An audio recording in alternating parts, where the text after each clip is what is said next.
월스트리트의 포식자 칼 아이칸. 1936년 뉴욕 퀸즈의 한 초라한 아파트에서 한 아이가 태어났습니다. 그 아이는 훗날 월스트리트를 공포에 떨게 만들 이름이 됩니다. CEO들은 그의 전화를 받으면 밤잠을 설쳤고 이사회는 그의 이름만 들어도 긴급회의를 소집했습니다. 그의 이름은 칼 아이칸. 이것은 가난한 유대인 소년이 어떻게 미국 자본주의의 가장 두려운 포식자가 되었는지에 대한 이야기입니다. 1장 퀸즈의 가난한 소년. 1936년 2월 16일 뉴욕 퀸즈의 베이즐리 파크. 이곳은 화려한 맨해튼과는 전혀 다른 세계였습니다. 좁은 골목길, 낡은 벽돌 건물들, 그리고 하루하루를 버티기 위해 고군분투하는 이민자 가정들. 바로 이곳에서 칼 셀리안 아이칸이 세상에 첫 울음을 터뜨렸습니다. 아버지 마이클 아이칸은 변호사 자격증을 가지고 있었지만 정작 법률 업무는 거의 하지 않았습니다. 그는 낮에는 교회에서 성가대 가수로, 밤에는 유대교 회당에서 칸토르로 일하며 근근히 생계를 이어갔습니다. 재능은 있었지만 돈을 버는 데는 영 소질이 없는 사람이었죠. 어머니 벨라 아이칸은 그 시대의 전형적인 유대인 어머니였습니다. 공립학교 교사로 일하면서 가정 경제를 도맡았고 어린 칼에게 끊임없이 말했습니다.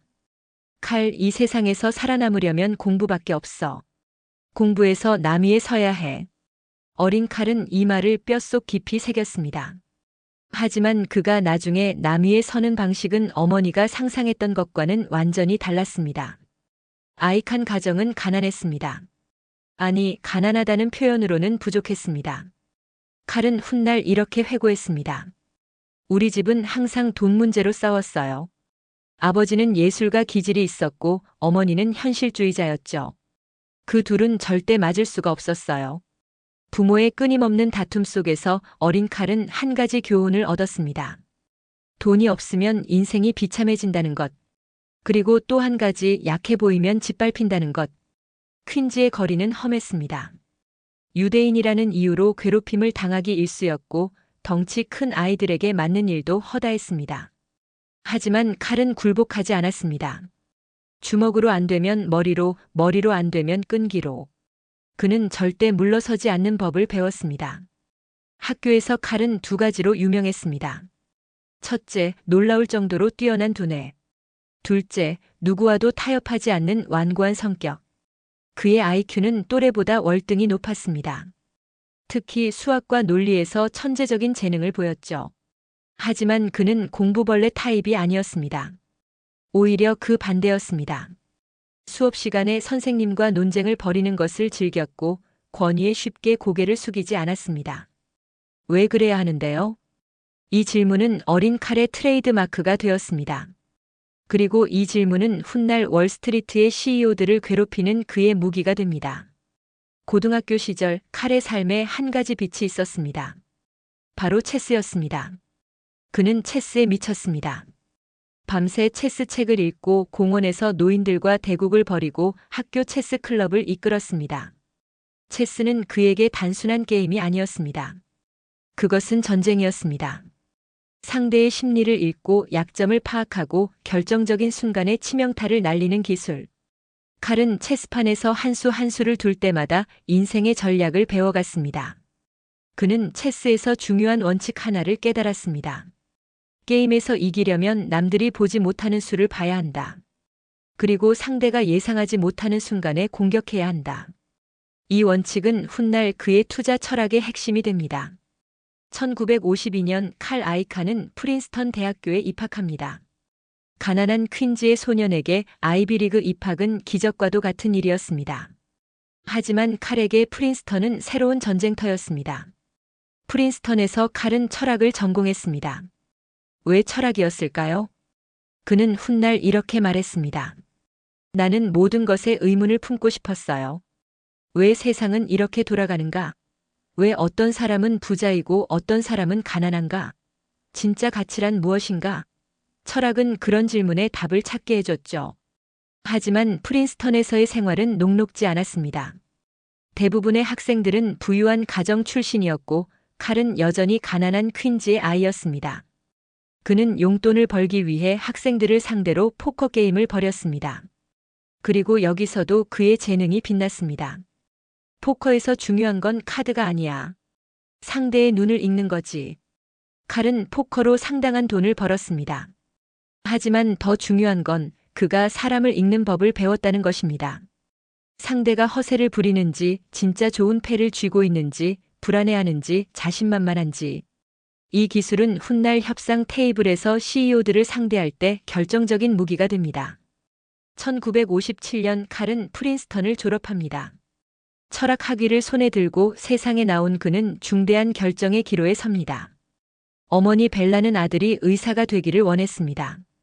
안정적인 직업, 존경받는 직업, 유대인 가정에서 가장 선호하는 직업. 칼은 어머니의 뜻에 따라 뉴욕 의과대학에 입학합니다. 하지만 의대 생활은 그에게 맞지 않았습니다. 암기 위주의 공부, 위계 질서, 정해진 규칙. 그의 반골 기질은 견딜 수 없었습니다.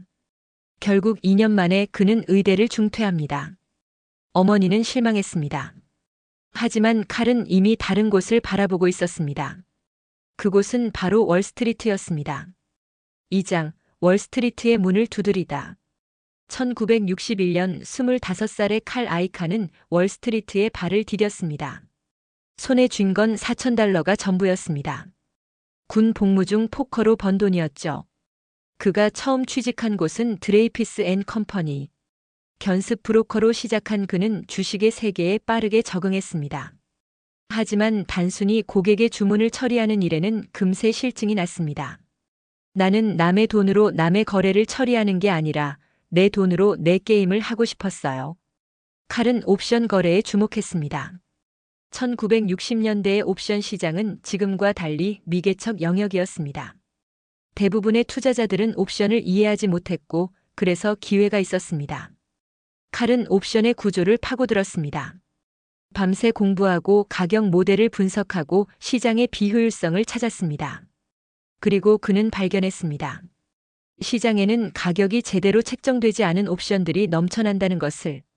1968년 32살의 칼은 마침내 자신의 회사를 창업합니다. 아이칸 앤 컴퍼니. 초라한 사무실, 몇 명의 직원, 그리고 넘치는 야망으로 시작한 회사였습니다. 처음에는 옵션 거래로 꾸준히 수익을 올렸습니다. 하지만 칼의 눈은 더 큰 게임을 향하고 있었습니다. 그것은 바로 기업 인수였습니다. 1970년대 미국 경제는 혼란의 시기였습니다. 오일 쇼크, 인플레이션 경기 침체. 주가는 바닥을 기고 수많은 기업들이 자산 가치보다 낮은 가격에 거래되고 있었습니다. 칼은 이 상황에서 기회를 포착했습니다.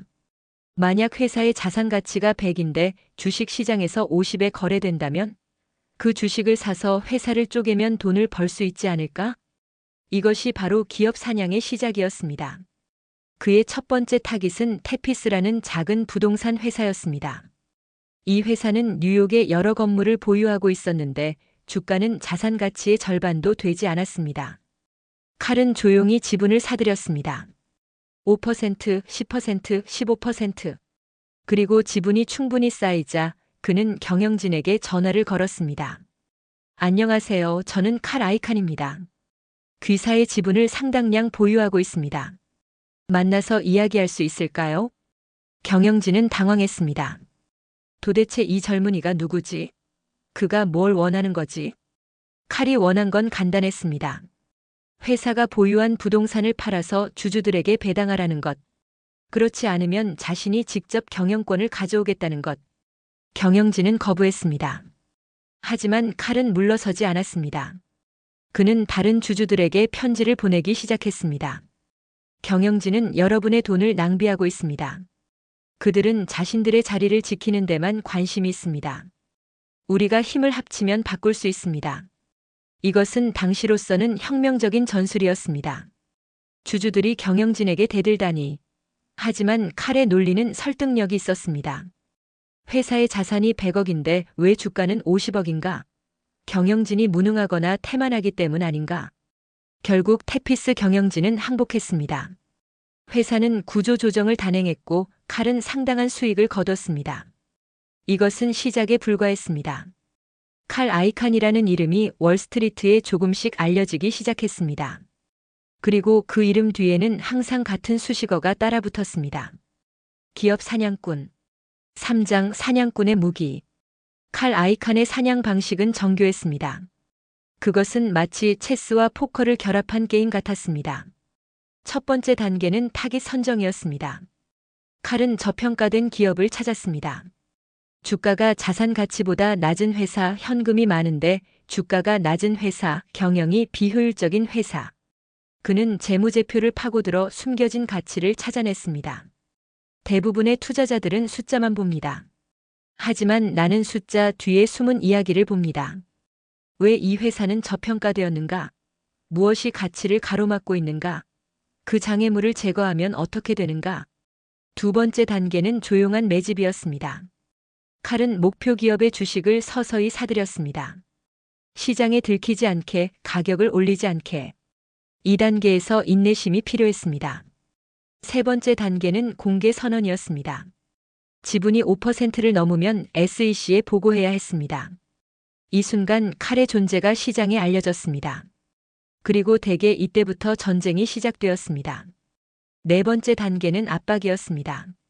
칼은 경영진에게 요구사항을 전달했습니다. 자사주 매입, 배당 증가, 구조조정, 자산 매각, 이사회 개편.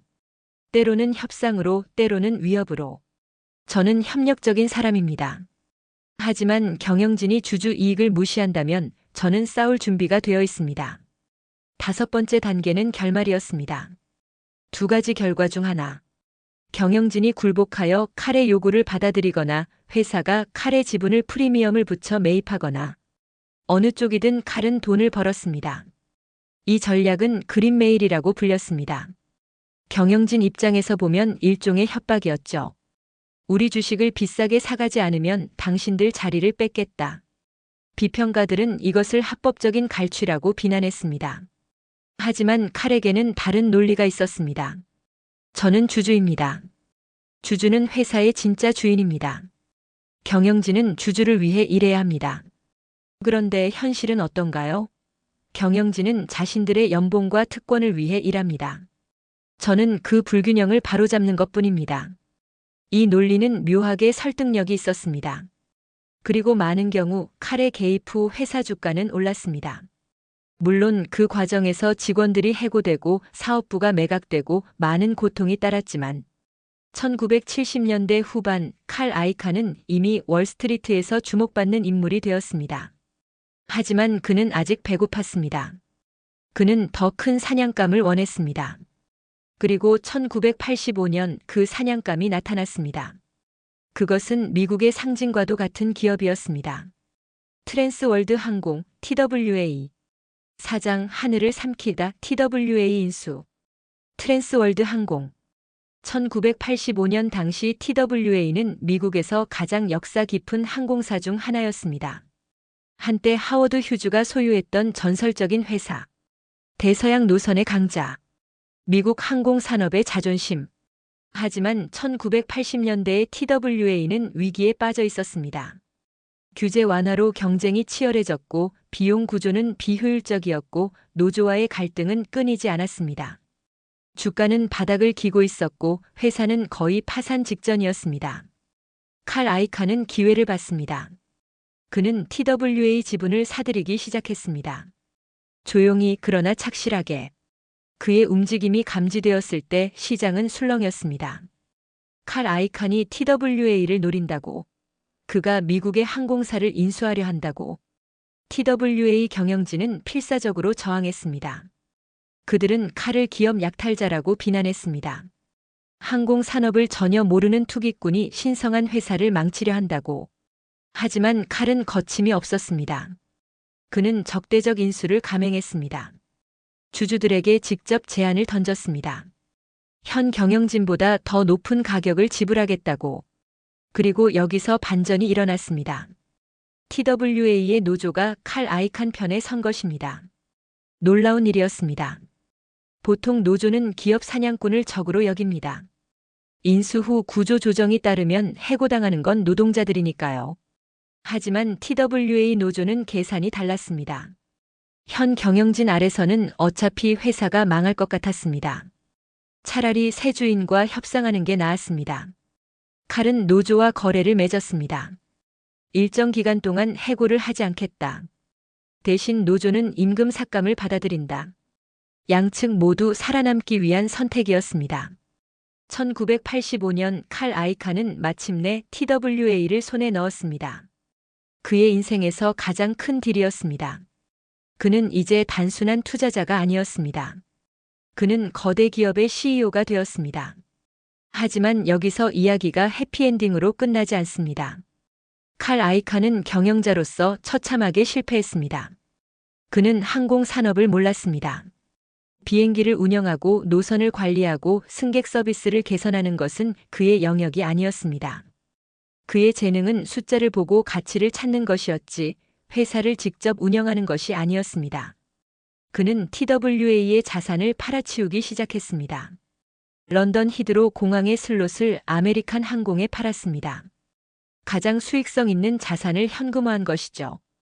단기적으로는 돈이 들어왔지만 장기적으로 TWA의 경쟁력은 약화되었습니다. 직원들의 사기는 바닥으로 떨어졌습니다. 서비스 품질이 저하되었습니다. 고객들은 다른 항공사로 떠나갔습니다. TWA는 서서히 죽어갔습니다. 1988년 칼은 TWA를 주식시장에서 빼냈습니다. 차입 매수, 즉 빚을 잔뜩 지워서 회사를 비상장으로 전환한 것입니다. 이 과정에서 그는 개인적으로 상당한 이익을 챙겼습니다. 1993년 그는 마침내 TWA에서 손을 뗐습니다. 하지만 그가 떠난 TWA는 빚더미에 앉은 껍데기에 불과했습니다. 회사는 이후 두 번의 파산을 겪었고 2001년 결국 아메리칸 항공에 흡수되어 역사 속으로 사라졌습니다. 칼 아이칸은 TWA에서 약 4억 6,900만 달러를 벌었다고 알려져 있습니다. 하지만 그 대가로 한 세기 역사의 항공사가 사라졌고 수만 명의 직원이 일자리를 잃었습니다. 비평가들은 분노했습니다. 기업 사냥꾼이 회사를 잡아먹고 뼈만 뱉어냈다고. 하지만 칼의 대답은 달랐습니다.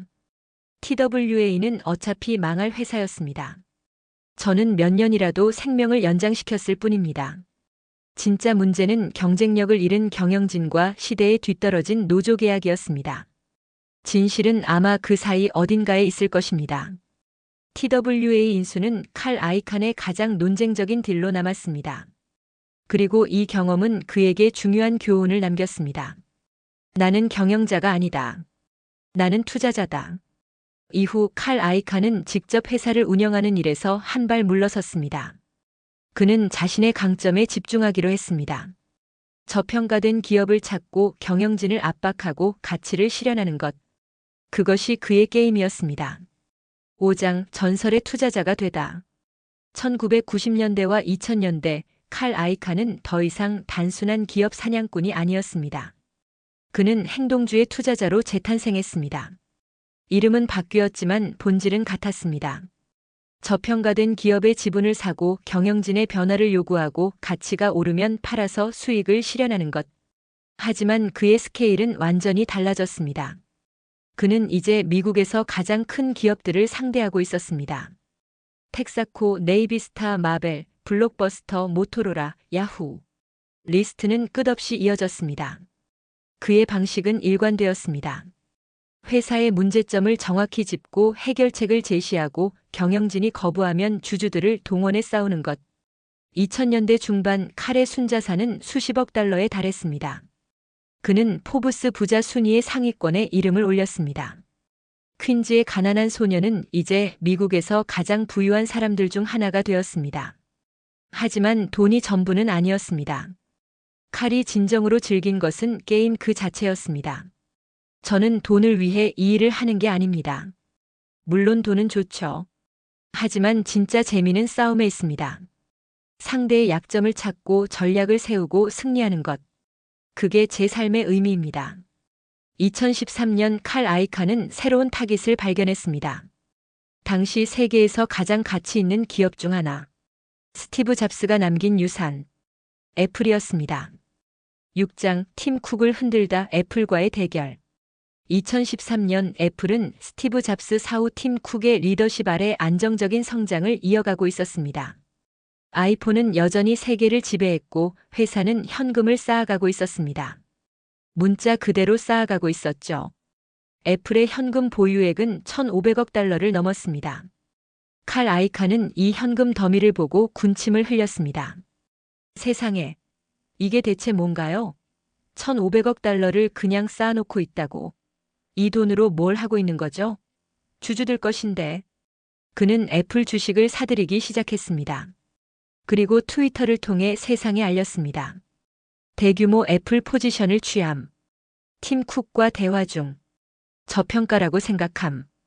이 트윗 하나로 애플 주가는 급등했습니다. 칼 아이칸 효과였습니다. 그의 요구는 명확했습니다.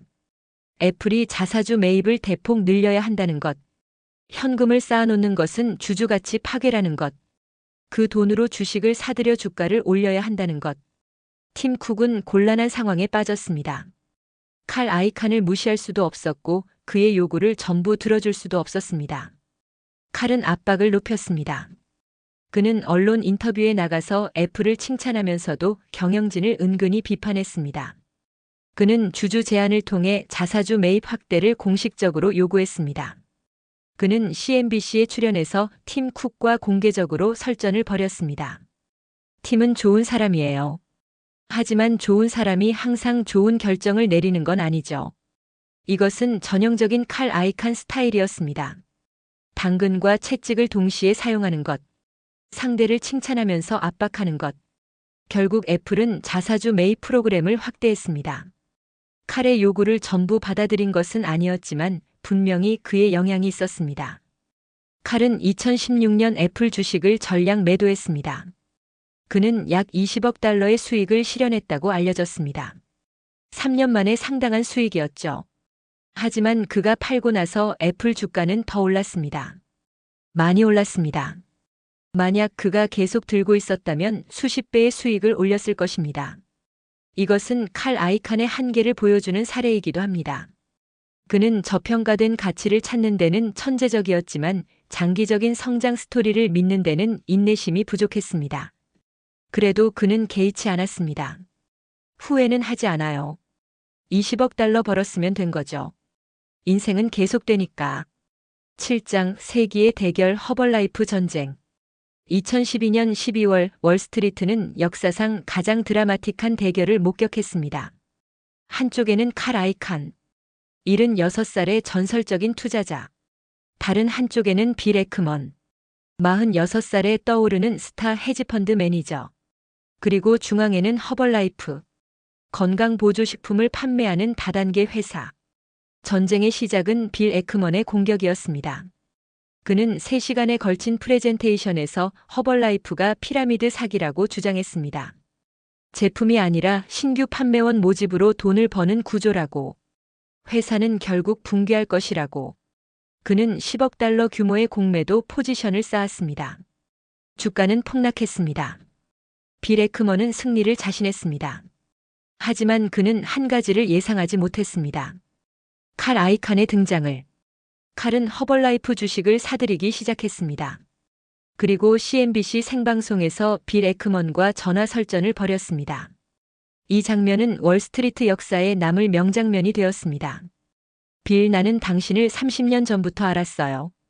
당신은 항상 거짓말쟁이였어요. 빌 에크먼도 물러서지 않았습니다. 칼, 당신이야말로 기업 약탈자 아닌가요? TWA에서 뭘 했는지 기억하죠?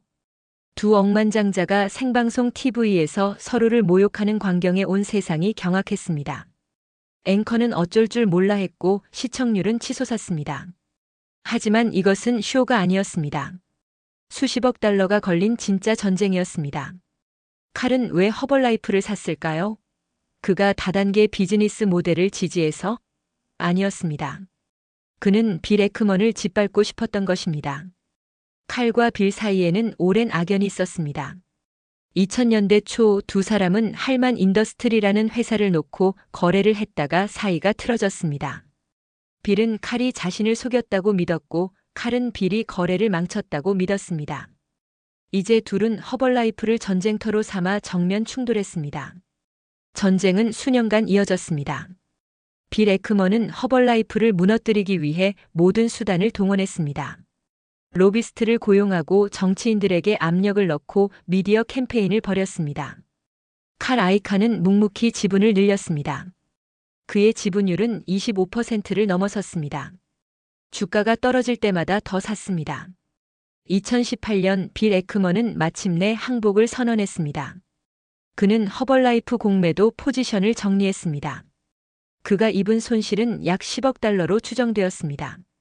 칼 아이칸의 완승이었습니다. 이 전쟁은 무엇을 보여줬을까요? 첫째, 칼 아이칸의 끈기. 그는 포기하지 않았습니다. 상대가 포기할 때까지 버텼습니다. 둘째, 그의 집요함. 그는 빌 에크먼을 짓밟기 위해 수년간 싸웠습니다. 이익보다 복수가 동기였는지도 모릅니다. 셋째, 월스트리트의 잔인함. 이곳은 친구가 없는 곳입니다. 모든 사람이 자신의 이익을 위해 싸웁니다. 그리고 지면 모든 것을 잃습니다. 8장, 권력의 회랑으로. 2016년 미국 대통령 선거. 도널드 트럼프가 승리했을 때 많은 사람들이 놀랐습니다. 하지만 칼 아이칸은 놀라지 않았습니다. 그는 트럼프를 오래전부터 알고 있었습니다. 두 사람의 인연은 1980년대로 거슬러 올라갑니다. 당시 뉴욕 부동산 시장에서 두 사람은 경쟁자이자 동료였습니다. 둘 다 뉴욕의 거칠고 화려한 세계에서 성장한 사람들이었죠. 트럼프가 당선되자 그는 칼 아이칸에게 특별 고문직을 제안했습니다. 규제 개혁을 담당하는 비공식 자문 역할이었습니다. 칼은 수락했습니다. 이것은 논쟁을 불러일으켰습니다. 억만장자 투자자가 정부 규제를 담당한다고? 이해 충돌 아닌가? 자기 이익을 위해 정책을 만들지 않을까? 비평가들은 분노했습니다. 칼이 관여한 규제 중 상당수가 그가 투자한 기업들에게 유리했기 때문입니다. 가장 논란이 된 것은 환경 규제였습니다. 칼은 에너지 기업에 큰 지분을 가지고 있었는데 공교롭게도 그가 관여한 규제 완화는 에너지 기업들에게 유리했습니다. 2017년 칼은 자문직에서 사임했습니다. 공식적인 이유는 정부 일에 시간을 쓰기 어렵다는 것이었습니다. 하지만 많은 사람들은 이해충돌 비판에서 벗어나기 위한 것이라고 봤습니다. 이 에피소드는 칼 아이칸이라는 인물의 복잡성을 보여줍니다. 그는 자신을 주주의 옹호자라고 말합니다. 경영진의 탐욕에 맞서 싸운다고. 하지만 정작 그 자신은 어떤가요? 그 역시 자신의 이익을 위해 모든 수단을 동원하지 않았나요? 영웅인가 악당인가? 아마 둘 다일 것입니다. 9장 추락. 2023년 5월 칼 아이칸에게 예상치 못한 타격이 날아왔습니다. 힌덴버그 리서치. 공매도 전문 리서치 회사. 그들은 아이칸 엔터프라이즈를 타깃으로 삼았습니다. 힌덴버그의 보고서는 충격적이었습니다. 아이칸 엔터프라이즈가 자산 가치보다 75% 이상 과대평가되었다고 주장했습니다. 배당금이 지속 불가능하다고. 회사가 새 투자자의 돈으로 기존 투자자에게 배당하는 일종의 폰지 구조라고. 이것은 아이러니의 극치였습니다. 평생 다른 기업들의 문제점을 파헤쳐온 칼 아이칸이 이제 자신의 회사가 공매도 세력의 표적이 된 것입니다. 주가는 폭락했습니다. 하루 만에 20% 이상 떨어졌습니다. 칼의 순자산은 수십억 달러가 증발했습니다. 칼은 강하게 반박했습니다. 힌덴버그의 분석이 틀렸다고. 자신의 회사는 건전하다고. 이것은 부당한 공격이라고. 하지만 시장은 판단을 내렸습니다. 주가는 한동안 회복되지 않았습니다. 87살의 전설적인 투자자에게 이것은 쓰라린 경험이었을 것입니다. 사냥꾼이 사냥감이 되는 순간, 평생 남을 공격했던 사람이 공격받는 순간. 하지만 칼 아이칸은 포기하는 사람이 아닙니다. 그는 힌덴버그를 상대로 법적 대응을 검토했습니다. 그리고 여전히 싸울 준비가 되어 있다고 말했습니다. 저는 평생 싸워왔습니다. 이 정도로 쓰러지지 않아요. 10장 사냥꾼의 유산. 2024년 현재 칼 아이칸은 88살입니다. 대부분의 사람들이라면 은퇴하고 여생을 즐길 나이입니다. 하지만 칼은 여전히 현역입니다. 여전히 거래를 하고 여전히 경영진들과 싸우고 여전히 게임을 즐깁니다. 그의 인생을 돌아보면 몇 가지 교훈이 떠오릅니다. 첫째, 확신의 힘입니다. 칼 아이칸은 자신의 분석을 믿었습니다. 다른 사람들이 뭐라고 하든 시장이 어떻게 움직이든 그는 자신의 판단을 고수했습니다. 물론 때로는 틀렸습니다. 하지만 대부분의 경우 그의 확신은 보상받았습니다. 둘째, 끈기의 중요성입니다. 그는 포기하지 않았습니다. 허벌라이프 전쟁에서 5년을 싸웠습니다. 상대가 지칠 때까지 버텼습니다. 이 끈기가 그를 전설로 만들었습니다. 셋째, 싸움의 본질입니다. 비즈니스는 결국 싸움입니다. 예의 바르게 협상하는 것도 중요하지만 궁극적으로는 누가 더 강한지가 결정합니다. 칼 아이칸은 이 진실을 퀸즈의 거리에서 배웠고 월스트리트에서 실천했습니다. 하지만 그의 유산에는 어두운 면도 있습니다. TWA는 사라졌습니다. 수많은 직원들이 일자리를 잃었습니다.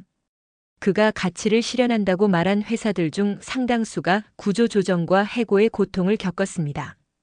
그는 주주가치를 옹호했습니다. 하지만 주주가치가 전부일까요? 직원들, 지역사회, 장기적인 기업 건강은 어떻게 되나요? 이것은 자본주의의 근본적인 질문입니다. 칼 아이칸은 이 질문에 명확한 답을 가지고 있습니다. 회사는 주주의 것이다. 경영진은 주주를 위해 일해야 한다. 주주가치 극대화가 목표다. 동의하든 동의하지 않든 그의 논리는 일관됩니다. 그리고 부인할 수 없는 사실이 있습니다. 칼 아이칸은 미국 기업 지배구조를 바꿨습니다. 그 이전의 경영진은 거의 절대 권력을 누렸습니다. 주주들은 목소리를 낼 방법이 없었습니다. 칼 아이칸은 그것을 바꿨습니다. 그는 주주들이 경영진에게 요구할 수 있다는 것을 증명했습니다. 오늘날 행동주의 투자는 거대한 산업이 되었습니다. 수십 개의 헤지펀드가 칼 아이칸의 전술을 따르고 있습니다. 그는 하나의 장르를 창조한 것입니다. 에필로그, 끝나지 않은 게임. 뉴욕 맨해튼 칼 아이칸의 사무실. 88살의 노인이 창밖을 바라봅니다. 저 아래로 월스트리트가 보입니다. 그가 평생을 바친 전쟁터. 그의 인생은 이야기 그 자체입니다. 퀸즈의 가난한 소년에서 억만장자로, 기업 사냥꾼에서 전설적인 투자자로, 수많은 승리와 패배를 거치며 누군가 묻습니다. 후회되는 것이 있으신가요? 칼은 미소 짓습니다. 후회? 없어요. 나는 내 방식대로 살았어요. 때로는 옳았고 때로는 틀렸지만 적어도 남의 눈치를 보며 살지는 않았죠. 그것만으로 충분해요. 그리고 그는 덧붙입니다. 그리고 아직 끝난 게 아니에요. 게임은 계속되니까. 창밖으로 해가 지고 있습니다. 하지만 월스트리트의 불빛은 꺼지지 않습니다. 그리고 어딘가에서 새로운 사냥꾼이 태어나고 있을 것입니다. 칼 아이칸이 그랬듯이 퀸즈의 가난한 소년이 꿈꿨던 것. 그것은 결국 이 게임에서 살아남는 것이었을지도 모릅니다. 그리고 그는 해냈습니다.